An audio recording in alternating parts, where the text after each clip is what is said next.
So funky movie ఇప్పుడే చూసొచ్చాను. పడుకో ఏముందిలే ఇంకా పడుకో.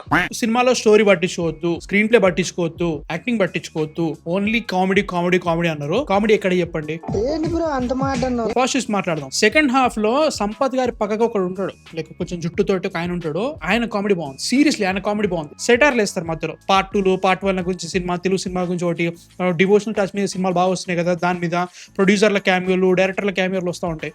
దాంట్లో కొన్ని వర్కౌట్ అయినాయి, అన్ని కాదు కొన్ని వర్కౌట్ అయినాయి అంతే. అక్కడక్కడ జోకులు బాగానే పడినాయి. ఫస్ట్ హాఫ్ లో అక్కడక్కడ 2-3, సెకండ్ హాఫ్ లో అక్కడక్కడ 2-3. ఇంకా నెగిటివ్స్ నుంచి మాట్లాడితే మాత్రం విశ్వక్ సేన్ గారు అసలు ఈ సినిమాలకి అసలు సెట్టే కాలేదు బ్రో. ఆయన బాడీ లాంగ్వేజ్ కి ఈ సినిమా క్యారెక్టర్ కి అసలు సెట్టే కాదు. దానిలో కూర్చున్నట్టు అనిపించలేదు, ఆయన కామెడీ చేస్తున్నా కానీ కామెడీ ట్రై చేస్తున్నాడు. అరే నవ్వండ్రా అన్నట్టు చెప్పినట్టు అనిపిస్తా ఉంది. 2 గంటలు 8 నిమిషాల సినిమా, చచ్చిపోయిన భయ్య నిజంగా చూడలేక. ఈ సినిమాలు అన్ని వన్ లైనర్లు పంచ్లే ఉంటాయి అనమాట. అట్లాంటి జోకులు కనుక మా ఫ్రెండ్ గ్రూప్ వేసిన అంటే నన్ను ఫస్ట్ ఎలగొడతారు. అరే నువ్వు కొంచెం దూరం పోయి కూర్చోపో, అక్కడ కూర్చోపో.